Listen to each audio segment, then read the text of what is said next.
Para mitra sadaya urang teraskeun hanca dongeng judulna Cipanon Indung karangan Ki Leuksa.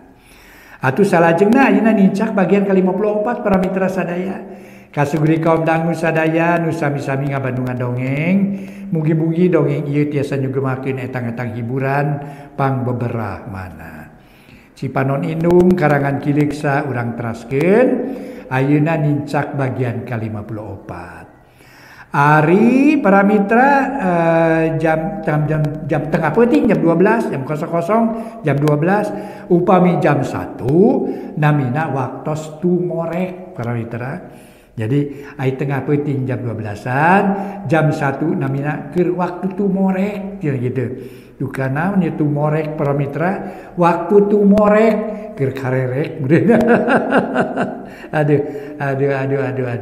Mangga para mitra sadaya atuh waktu tumorek nyata kirang langkung tengah peuting atanapi jam 1 para mitra punten.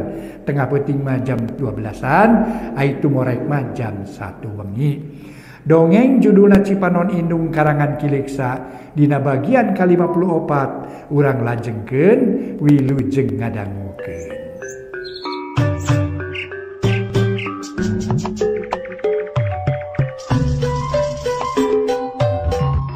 Para mitra kaum dangu, wilujeng tepang dangu deui sareng acara matuh dongeng enteng pangbeberahmana. Mang Jaya sapara kanca bade neraskeun hanca dongeng nu katunda carios nyambung judulna Cipanon Indung karya Ki Leuksa ayeuna nincak bagian ke-54. Mangga atuh para mitra sadaya urang teraskeun hanca dongengna Mang Jaya sapara kanca ngahaturkeun wilujeng ngadangukeun ieu dongeng etang-etang hiburan pangbeberahmana. Carios nyambung judulna Cipanon Indung dina bagian ke-54. Ari karta para wargi harita teh ngaleos ka dapur rek nuluykeun pagaweanana. Tapi memeh sup ka dapur nempo heula kaburuan barang ret kalawang pakarangan aya jajaka nu ngajanteng jiga keur bingung. Panasaran karta teh gancang ku manehna disampeurkeun. "Oh, bade kasaden? Katinggalna kumang sapertos aya nu dipilarian?" ceuk Karto sanggeus tepi ka eta jajaka. "Oh, laras mang bade nepangan ka Eni." Diangkat-angkatan gitu, "Mang Eni?" Ceuk eta jajaka bari ungeuk tanda hormat. Panon melong ka Karta. "Wo, menawi sah, hapunten tuh. Mangilap deui upami teu lepat ieu teh Den Ridwannya." Ceuk Karto bari nyerengeh seuri leutik. Manehna inget ayeuna mah eta teh Ridwan babaturan Eni nu sawatara bulan ka tukang kung singanyang. "Muhun Mang abdi pun Ridwan ka mana Eni Mang?" "Aya dilebet ne. Nuju teruang sareng raina. Mangka kelebet Den. Tangtos Eni bingaheun geura." Karto nunjuk ku jempol ka tepas. "Nuhun Mang." Ridwan asup tuluy bareng jeung Karta muru ka tepas. Gek diuk bangun tumanina hate Ridwan deg-degan asa honcewang rek tepung jeung Eni teh. Lantaran aing mah beda jeung sasari, lain rek ngobrol teu puguh, tapi aya niat nu mandiri. "Mugi kersa ngantosan sakedapnya, Neng Eni nuju tuang heula." "Mangga Mang, sawioslah ulah waka diwartoskan. Bilih ngaganggu kan nuju raos tuang." Tema Ridwan teu weleh sopan. Karto ngaleos ka dapur teu kungsi lilageus balik deui bari mawa susugu. Sok ditundaan dina meja sanggeus nawaran ka Ridwan, Karto ka dapur deui lep teu ngelol-ngelol. Harita Ridwan diuk sorangan can wani narima kana susugu. Hatena kalah katagiwure jajantung ratu. Diukna teu bisa teteg jeung mineng ngusap beungeut kawas nu miceun kasieun. Padahal mah teu aya nu perlu dipikasieun da jeung Eni teh lain bauh anyar-anyar. Nah aing teh jiga lain lalaki we make jeung tagiwure kawas rek tepung jeung musuh. Cik atuh sing teger hate ulah ngerakeun apan lain sakali ngadeuketan kembang teh. Ceuk hate Ridwan neger-neger dirina. Sangkan teu gugup dina nepikeun pamaksudanana. Tekung silila torojol Eni nyampeurkeun. Lantaran sanggeus nareng sedahar teh dibejaan ku Karto yen SMA. Puguh Ridwan bunga. Lantaran urek ditepungan teh aya sarta buru-buru nepungan ka manehanana. "Tos lami Kang Ridwan? Sareng saha ka dieu?" ceuk Eni gek diuk. "Da can nama pisan. Kawit nama kadi teh bade sareng pun adi nanging teu cios atuh akang we cios nama." kumaha teu ngaganggu kitu bilih nuju repot ya. Ceuk Ridwan jajantung naratug. Henteu Kang da nuju salse abdi oge. Teu sawias-wias aya nu nganjang masuk atuh kalebet. Dileueut atuh atur lumayan da teu aya nu sae. Eni ngasorkeun susuguh leuwih deukeut ka Ridwan, maksudna sanes kalebet sok dileueut para mitra. Da tos dilebet Ridwan. Omah ditampi. Jep jempe Eni jeung Ridwan pahulang-hulang. Kawas nu teu boga picaritaeun dina hatena mah Ridwan teges galecok ti tadi keneh. Hayang ngedalkeun maksudna nu utama, hayang buru-buru puguh jawabanana. Naha maksudna rek ditarima atawa henteu ku Eni, sedengkeun Eni saeutik ge teu boga sangkaan kadinya, sabab manehna can mikir-mikir masalah kitu. Sanggeus radalila Eni ngamimitian dinanya, tapi kanu lain-lain. Nu jauh jeung tujuan Ridwan, tapi Ridwan ge sabar. Manehna teu rusuh ngedalkeun paniatanana. Manehna ngobrol heula ngaler ngidul bari neger-neger hate. Sangkan leuwih teteg dina nepikeun maksudna. Akhirna Ridwan ngarasa yakin yen geus tepi kana wancina, geus nincak kana mangsana. Manehna kudu ngabudalkeun pamaksudanana meungpeung aya kasempetan. Memeh pok ngadehem heula micieun rereged anu ngagokan dina tikoro. Kah langkung ti payun hapunten kasuhunya margitos kadongkapan ku akang ka dieu. Ngajantenkeun gangguan kana manah Eni panginten. Reg eureun heula ceuli Ridwan asa ngaheab panas. Katempo beureum jajantung beuki ratug hate pating seredet. Muhun abdi teh hilap teu enga-enga naros ka tamu. Na bade aya pikir saeunaon atunya meuni salaresna mah abdi teh panasaran. Hoyong geura terang kana pamaksadan akang. Mangga tu geura dugikeun. Nah kumaha pamaksadan Kang Ridwan teh? Ceuk Eni bangunang tang. Panona melong ka Ridwan hate Eni kaget sabab Ridwan teh katempona jiga nu gugu. Nuhun akang dipaparin waktos kanggo ngadungikeun pamaksadan. Margi pangna dongkap ka dieu teh memang aya nu diseja. Nanging sawios teu kedah ngaraos asa-asa Kang. Apan sanes neme, sanes kakara tepang serang abdi teh, mangga lajengkeun. Eni melong bakat kutu sabar, treup panon pateuteub jeung Ridwan, tergetih Ridwan asa ngagolak teu puguh rasa. Saleresna mah akang teh tos lami ngemu ieu perkawis. Nanging akang teh teu wantun gagabah dina ngedalkeunana. Margi inggis ku bisi rempan kusugan seueur karisi karempan. Bilih teu luyu sareng harepan, nanging lami dikemu kalah ka matak nyiksa kana batin.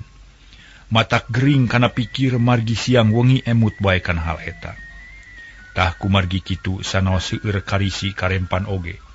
Ayeuna mah akang teh maksakeun maneh. Bade wakca balaka kasalira kanggo ngubaran hate jeung akang anu gering ngajang jawing. Margi upami teras-terasan kieu mah akang teh teu sanggem nananganana bilih matak gering nangtu. Reg Ridwan eureun heula nyaritana jajantung beuki motah. Ajol-ajolan kawas nu hayang miheulaan nyarita hayang ngedalkeun eusi hate. Ari Eni ngariuk kaget hatena jadi deg-degan.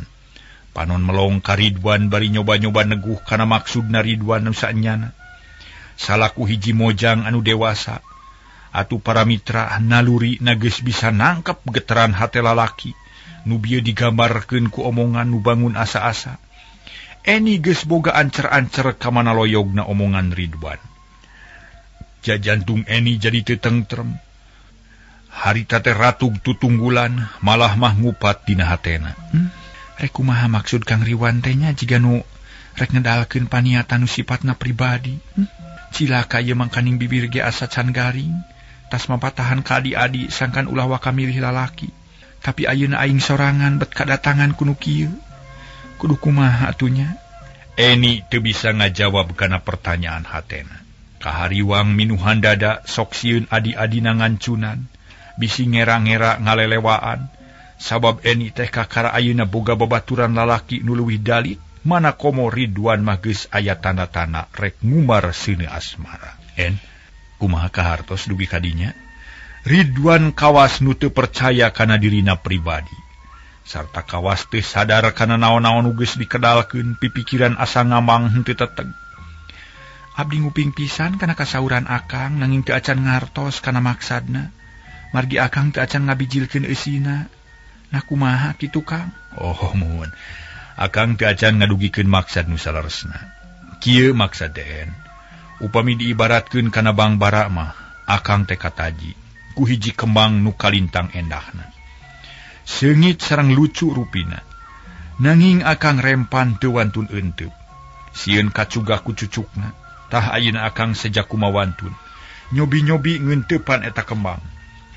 Kumaha karaosna ku Eni, saupami eta kembang teh diri Eni. Ceuk Ridwan ngahaja make ibarat sangkan teu kagok teuing nyaritakeunana. Tapi najan kitu ge keukeuh bae hatena mah tagiwur. Ari Eni ngahulang mikiran eusi ibarat anu karasa. Mikiran eusi ibarat teh para mitra nu karasa nama mata klieur kana sirah, teu kaharti eusina pok ngajawab. Kang Ridwan, upami akang kagungan maksad ulah nganggo siloka, margi abdi mah rumaos bodo teu tiasa mesek eusina. Abdi teu ngartos naon-naon. Naon nu dimaksad ku akang margi hiji bang bara teu acan kantena niatna. Nah ngadeuketan kemang teh bade mikanya atanapi bade ngabinasa. Margi bang bara teh aya panyireudna sarta sok nyeusup maduna. Kumaha ari maksad bang bara nu diibaratkeun ku akang? Nah bade nyeusup madu teras kabur atanapi aya maksad nu sanes? Kitu jawaban Eni. Puguh hate Ridwan ngalenyap kakara inget yen nu dipake ibarat teh matak samar pikaharti. Oh, sumun sanes-sanes bang bara akang mananging kukupu anu mikadeudeuh sareng reueus ku hiji kembang nuju beukah. Nanging bade nyaketan teh paur bilih kacugah ku cucukna. Ceuk Ridwan deui. Nah kembang naon bet aya cucukan Kang? Kembang eros, jawab Ridwan asa-asa. Sok sieun nyinggung kana perasaan Eni. Abdi teh rumaos aya cucukan. Abdi mah teu rumaos aya cucukan margi abdi mah sanes kembang eros. Huleng Ridwan ngahulang beakeun akal. Maksudna mah para mitra jadi awut-awutan. Obrolan jadi teu museur kalah kamawur kanu teu puguh. Beungeut Ridwan sapa jajantung ratug hate lelenyapan asarek eleh tarung. Para mitra kaum dangu mangga urang lajengkeun deui. Harita Eni tuluy nyarita deui. Kang Ridwan, tadi abdi tos nyangemkeun yen upami aya maksad mah ulah nganggo hiji ibarat margi abdi teu tiasa nafsirkeunana. Langkung sae nu jelas we terang-terangan da akang teh pameget. Piraku ipis buri bet siga nu kagok bade aya maksad teh. Ceuk Eni estu saujratna. Puguh we matak peureus karasana ku Ridwan keuna kana mamarasna. Asa kapeupuh omongan ku Eni beungeut robah jadi beureum bakat ku era. Tapi Ridwan aya keneh wawanen saeutik pok ngajawab. Hapunten En, akang rumaos lepat sarta rumaos bodo. Mangga ayeuna bade terang-terangan supados gampil ka hartosna. Maksad nu saloresna mah kieu akang tos lami gaduh cita-cita. Hoyong ngawangun rumah tangga dararaosan mah bekalna tos sayagi. Nanging teu acan menak pibatureun hirup nu cocog, da geuning sesah milihna. Ta ayeuna pilihan akang parantos panceg sarta moal lepat deui. Nu pantes diajak hirup babarengan ku akang teh teu aya deui iwati salira Eni. Ayeuna hoyong ngayakinkeun, nah maksad akang teh tiasa ngawujud atanapi henteu. Nu wawi enggal ngadeuheus maksadna mah seja ngalamar. Ceuk Ridwan jiga nu kagok asong sakalian dijentrekeun. Atuh mending ngarahuh Eni teh hartina ayeuna mah kana ngarti ayeuna mah kana maksud Ridwan. Sabab geus dibejakeun kalayan jelas yen Ridwan mikahayang ka manehna. Puguh matak bingung sabab susah ku pijawabeun. Jeung deui inget kana amanat nu jadi indung yen ulah gagabah narima kahayang lalaki. Bisi matak jadi sangsara. Kudu asak-asak mikir ngarah teu kaduhung jagana. Sedengkeun hate leutikna. Eni ge muji ka Ridwan nu memang geus karasa kanyaahna. Geus kanyahoan trengkak paripolahna. Geus kaijir budi jeung akhlakna. Di kantor ge Ridwan kaasup karyawan nu pada muji jeung ngajenan. Jadi mun ditarima teh mah asana teh moal matak cangcaya, tapi amanat nu jadi indung jadi bang baluh kana hate Eni. En, hapunten upami engkang cucungah kumawantun sumanggem kitu kasalira. Margi taya di lanong nu matih kanggo nyageurkeun hate akang iwati wakca balaka ngedalkeun eusi hate ka Eni. Cek Ridwan rada cangcaya bisi Eni tengenaheun narima kanyataan model kitu. Kang Ridwan abdi cangcaya keneh. Na teu lepat kasauran akang kitu teh. Abdi mah isin bilih akang lepat titinggalian. Henteu en, teu lepat milih margitos kenging nyemutan. Anu kalintang lamina. Yakin moal lepat hate akang tos teteg. Jawab Ridwan tegas sangkaan Eni teu cangcaya kana niat. Atu meningah huleng Eni teh manehna bingung ku pijawabeun. Sabab Ridwan teu ujug-ujug kitu bae teu aya kalangkang ti samemehna. Nempo Eni ngahuleng Ridwan teh teu geunah cicing. Lantaran asa hareudang bisi paniatan manehna teu ditarima. Mangka ninggeus kuat paniatan rek milih Eni pikeun calon pi pamajikaneunana. En upami abot ngawaler ayeuna mah sawios nganggo tempo oge. Akang moal ngabebereg, da ieu ge maksad namah kanggo pamuka lawang. Supados janten bahan emutan kasalira. Mangga emutan sing apik, ulah rusuh teuing sareng gagabah. Upami parantos ka emut akang nyuhunkeun waleran anu pasti iraha bae ku akang diantos. Tah kitu ayeuna mah en. Cek Ridwan Daryanaker, ayeuna mah hatena teteg atu Eni ge asa ditulungan sabab keur bingung dibere bong bolongan. Pok manehna ngajawab. Kang Ridwan hatur nuhun kana perhatosan akang anu sakitu saena. Nanging hapunten we nu kasuhun abdi teh teu acan tiasa ngawaler ayeuna keneh. Abdi peryogi ngemutan heula nu langkung asak. Mugi teu janten bendu antosan we dugi kana waktosna. Mung abdi teu tiasa masihan wates duka sabaraha minggu duka sabaraha sasi. Pokona mah teu tiasa ayeuna Kang.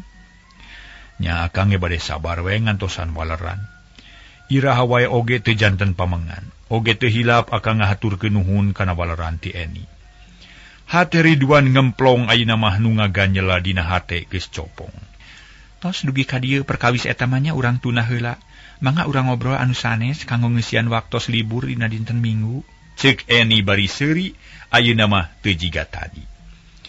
Saterusna mah Ridwan jeung Eni teh ngobrol ngaler ngidul. Teu puguh jujutanana sanggeus rada lila Eni nyalukan Lia jeung Yati. Nu tadi ngahep-hep di tukang ngadedengekeun gunem catur. Torojo nyalampeurkeun gukgek dariuk deukeut lanceukna. Lia, Yati, sok nepangkeun ieu Kang Ridwan babaturan teteh di kantor. Cek Eni bari nunjuk ku jempolna ka Ridwan. Atuh teu ngudu ngadua kali nyarita Lia jeung Yati pating solongkrong munjungan. Bari nyebutkeun ngaran masing-masing, Ridwan marah mai bakat ku bungah, manehna ge nyebutkeun ngaran sorangan. Atur nuhun ditepangkeun sareng akang. Ti ayeuna kapayun mah upami kaleresan amprok di jalannya, di jalan pasampangan ulah teu narosnya. Margitos kenal di dieu cek Ridwan someah naker. Hatena ngarasa bagja sabab ku Eni ditepungkeun ka Lia jeung Yati. Lia jeung Yati ngamangakeun sejanyumponan kana kahayang Ridwan. Nu memang sok rajeun tepung mun kabeneran, jeung deui Ridwan sok mineng nganjang ka imahna nepungan Eni, tapi nu leuwih akrab ka kara ayeuna. Sabada ngobrol ngaler ngidul jeung adi-adina Eni, Ridwan amitan sabab aya perlu deui basana teh. Atuh geus kitu mah leos manehna balik bari mawa harapan anyar. Hatena teu melang teuing sabab Eni teh sasat geus dicangcang ku caritaan nu tangtu moadaikeun narima nu sejen sabab kudu rengse heula jeung manehana. Para mitra kaum dangu, ari Lia jeung Yati. Harita teh paheula-heula nanyakeun ka Eni tina urusan Ridwan. Ku Eni diterangkeun saperluna tapi teu nerangkeun yen Ridwan mikahayang ka manehna. Lia teu sugemaeun pok nanya deui. Teteh, kanggo naon lami-lami teu ngemut? Aya nu mika palai mah tampi we sakantenan margi bakal langkung sae kanggo teteh. Tangtus bakal aya nu mantuan usaha moal abot teuing kanggo tetehna. Kitu ceuk Lia. Naon Lia gagabah nyarita teh? Rek mapatahan ka teteh? Sing inget urang tiluan kudu waspada. Ulah gasik nampi gancang narima. Sabab hate lalaki kudu diteleuman heula. Pikeun nyasar isi hatena nepi kana dasarna. Perlu waktu anu cukup pikeun maluruhna. Tah kulantaran kitu teteh moal gagabah bisi kaduhung jagana. Jeung sieun kawas ibu disiksa jeung dinyenyeri batin ku bapa. Dugi ka maotna. Nah hayang boga lanceuk dihina ku lalaki kawas ibu. Eni nyorongot teu panujueun kanapan omongan adina. Sanes kitu maksud abdi mah teteh. Da abdi ge ngartos ari kana amanat ibu mah. Nu dimaksad ku abdi mah kanggo ngirangan kana bang baluh teteh nu kalintang abotna. Pami teteh tos kagungan caroge tangtos moal abot teuing. Daya nu mantuan usaha kitu maksad teh. Ceuk Lia. Teu bisa. Sabab pikiran kitu mah heureut teuing. Teu bisa nyawang kanu bakal datang. Teu bisa ngijir kanu can puguh karuhan. Memang kahayang teteh ge kitu, tapi naha bakal laksana sakumaha nu diharepkeun. Can tangtu sabab eta mah kakara kahayang urang. Buat teuing tujuan lalaki mah sejen deui nu akhirna harepan urang bakal hancur. Teteh mah teu hayang ngalaman nasib jiga ibu. Kajadian nu tumiba ka ibu kudu dijieun gambaran nu jelas. Pikeun padoman urang tiluan. Tah kulantaran kitu sing ati-ati jeung waspada nerima omongan hiji lalaki. Lia teu ngomong deui. Manehna ngarasa taak nyang hareupan Eni. Nu pinter nyarita komo da yatimah para mitra. Unggal aya kajadian kitu ge tarawani pipilueun ka hiji leutik keneh kaduana sok dipolototan ku Eni. Geus teu kudu milu-milu mikiran teteh sabab eta mah urusan pribadi teteh. Teteh moal ngagugulung nu sifatna heureut. Tapi nu dipikiran ku teteh mah urusan sarerea kapentingan teteh jeung marane. Bisi teu manggi dahar jeung bisi teu kamodalan sakola, jeung geura arulin kade sing ati-atinya. Lia jeung Yati pating rarenghap. Tuluy narangtung leos ka dapur teu wani nyampeurkeun deui ka Eni. Ari Eni ngahuleng sorangan di tepas mikiran omongan Ridwan. Tapi sok dikagokan wae ku amanat indungna anu teu weleh jadi halangan dina sagala widang. Sakabeh kahirupan Eni beunang disebutkeun kapangaruhan ku amanat indungna sarta amanat buwarti nu saolah-olah jadi padoman pikeun nangtukeun sikepna. Heuleut sabulan ti saprak kadatangan ku Ridwan, harita Eni ngajentul sorangan di tepas. Lia init ka sakola rek latihan drama, ari Yati ulin ka imah babaturanana di Jalan Lombok. Atuh di imah teh karasa jempling mangkaning imah gede puguh we mata keung. Dina kaayaan sarupa kitu Eni ngalamun. Inget ka jaman nu geus kaliwat ngaleosna nu jadi bapa jeung maotna jude indung. Teu boleh jadi pikiran beurang jeung peuting lantaran kahirupan Eni, asa kacida beuratna matak seunggah nyang hareupan. Mun teu inget kana amanat indung mah sigana mah geus kumaha Eni teh, sabab loba kapusing jeung karingan katunggaraan. Utamana mun inget kana talajak nu jadi bapa, hate Eni sok gregeteun hayang males kana katalengesan bapana. Mulain gara-gara nu jadi bapa aing moal ngalaman anu sarupa kieu. Sakabeh katunggaraan jeung kana langsa anu karanapan. Kabeh mata holang namah tina kasalahan nu jadi bapa. Indung nepi ka maotna, alatan nyeri hate ku bapa. Cita-cita aing ancur akibat nu jadi bapa. Harapan jeung cita-cita teu bisa kahontal sakumaha mistina. Nah kamana ari bapa hirup keneh atawa geus maot? Kasaha jeung kawihna atuh deui nya? Ceuk Eni bari mencrong ka jalan. Nitenan kendaraan nu lalar liwat meni rupa-rupa, mun aya sedan nu sarupa jeung rupa-rupa nu boga bapana. Hate Eni sok ngalenyap inget kana nasib anu tumiba. Keur kitu reg aya motor nu eureun luareun pager pakarangan, cerut nu tumpakna turun. Jauh keneh geus unggeuh ka Eni, polonyon helmna dilaan barang breh tetela Ridwan. Eni meningarahu geus kasawang pikasusaheun bakal datang, da geus boga taksiran yen Ridwan bakal nagih janji menta jawaban teh. Aduh, cilaka we ieu mah pasti Kang Ridwan terek menta jawaban. Tapi keun bae da bisa dina akalan keneh. Aing can bisa mere jawaban nu pasti. Gerentes hate Eni bari jung nangtung mapagkeun Ridwan. Haturan Kang Ridwan, mulih ti mana ieu teh? Ngahaja ka dieu? Ngajaen mengpeung salse. Kamana dia sareng Yati? Cik Ridwan bari ngajak sasalaman. Gek diuk dina kursi nu aya di teras. Nuhun atuh kaleresan abdi nuju ka reueung margi teu aya sasaha. Dia sareng Yati menuju Arameng, ari Mangkarto nuju Popola di dapur. Jawab Eni bisa-bisa nyaritana. Teu ningalikeun nu pusing. Padahal hatena mah jengkel harita teh teu pati sugema kadatangan ku Ridwan. Pami kitu mah perhetangan Kang Ridwan teh tepatnya. Margi tadi teh di sawang ti rorompok Eni nuju ke eungeun ye. Numawi teu panjang ngemut lah engal we ka dieu. Geuning tiasaan teh sangkinya. Kang Ridwan teh wacis. Eta panginten kagungan Aji Palintangan. Eni seuri. Oh, sanes wacis sanes Aji Palintangan.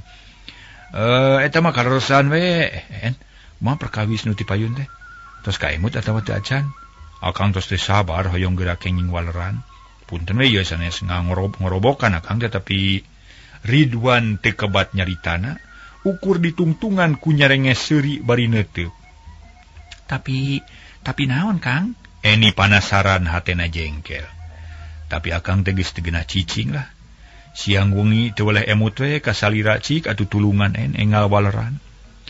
Kieu Kang Ridwannya. Abdi teh ngartos kana maksad akang nanging teu acan tiasa nyumponan kana kapalai akang ayeuna margi abdi teh teu acan ngemut kana perkawis eta. Atuh kadua perkawisna abdi teh gaduh keneh kabeuberat. Kumargi kitu wayahna we sing sabarnya moal tiasa diwaler ayeuna. Ridwan colohok bengong. Manehna teu ngarti kana jawaban ti Eni, naha kabeurat teh kabeurat naon. Sarta naon hubunganana jeung urusan manehanana. Lila-lila Ridwan nanya deui leuwih daria batan tadi. Naon margina betiasa kitu, naon nu janten wagelanana, upami teu kaabotan mah akang hoyong terang we, tapi punten sanes maksa. Kieu Kangnya, abdi teh teu acan siap kanggo ngawangun rumah tangga margi seueur keneh kakirangan dina diri abdi. Boh lahir, boh batin. Margi masih keneh can pecah panceg atuh kadua perkawisna abdi teh abot kupun adi nu dua maranehna teh teu aya nu ngurus upami henteu ku abdi. Margi sakumaha nu tos kauninga ku akang.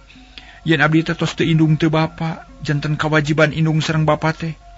Tanggung jawab abdi. Tah kumargi kitu sateu acan alia sareng Yati tamat sakola mah. Abdi teh moal ngemutan rumah tangga. Ieu nu janten wagelana teh Kang. Ceuk Eni terang-terangan nyaritakeun tugas jeung kawajiban manehna salaku gaganti indung jeung bapana.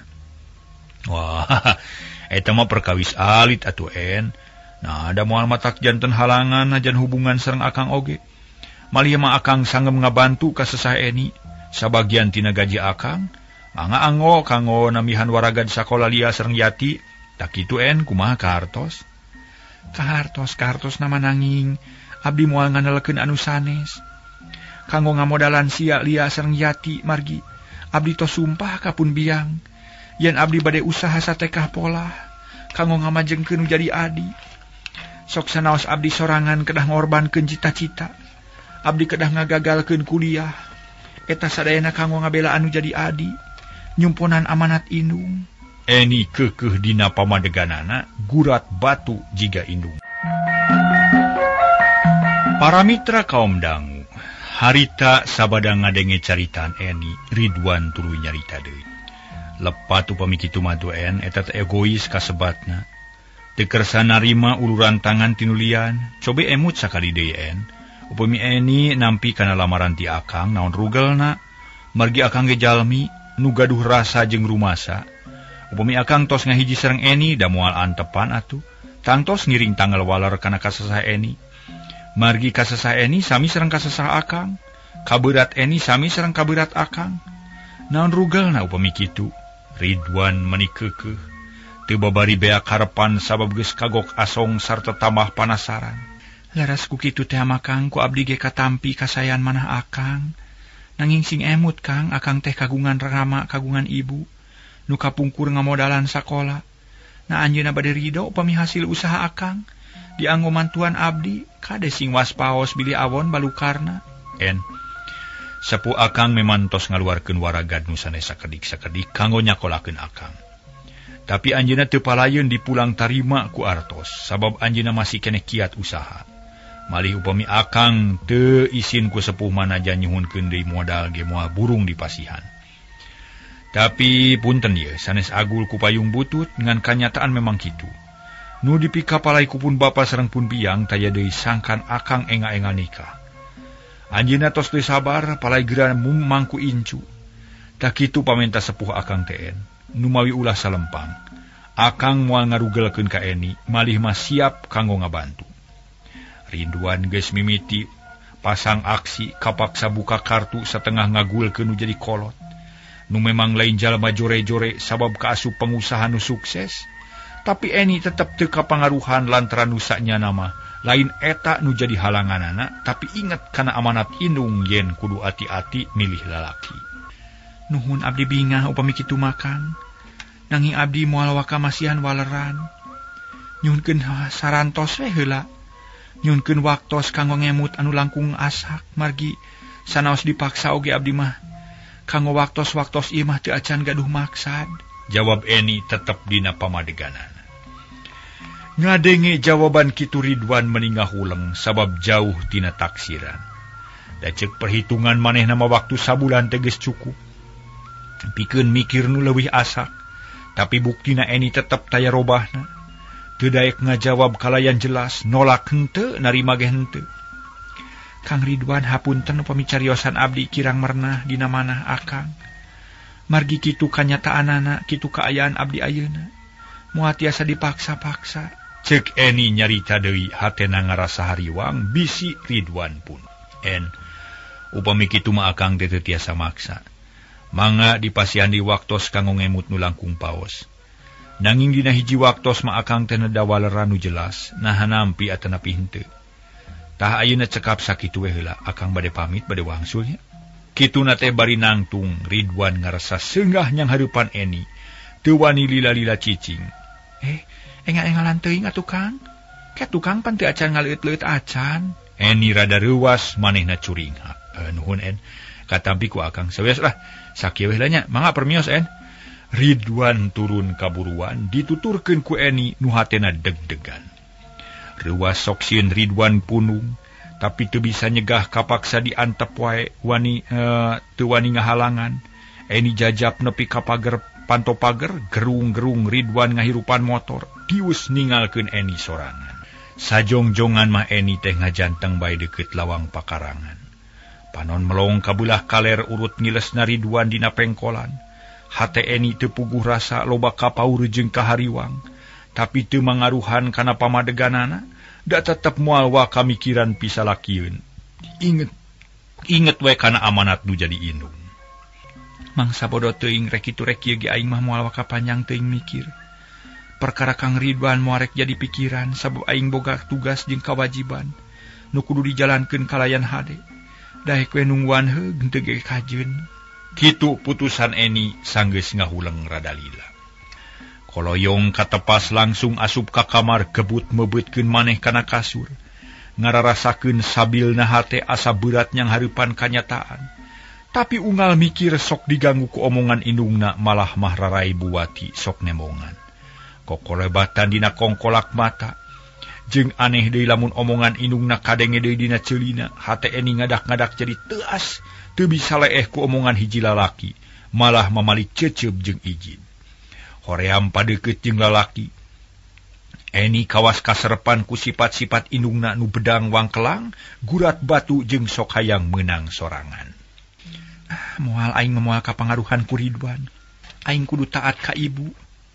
Ceuk Eni ngomong sorangan. Reupeurem, manehna usaha satekah polah mupus sakabeh kalangkang anu ngagoda kana pikiran. Eni hayang tentrem hayang tiis pikir ulah riweuh ku nu lain-lain. Waktu tuluy nyerelek ti poe nepi ka poe karasa pindahna. Ti minggu ka minggu asa leuwih gancang batan sasari. Teu karasa 2 taun geus kasorang kahirupan Eni jeung adi-adina tamah robah. Lantaran adi nu 2 maju ka alam dewasa, lia geus tamat SMA, yati geus kelas 1 SMA. Nu tangtu pikiran jeung kahayang ge beuki namahan, beuki dewasa. Hal ieu namahan riweuh jeung kabur ka Eni, sabab tanggung jawab nu aya dina pundukna asa beuki namahan berat. Waktosna seep para mitra.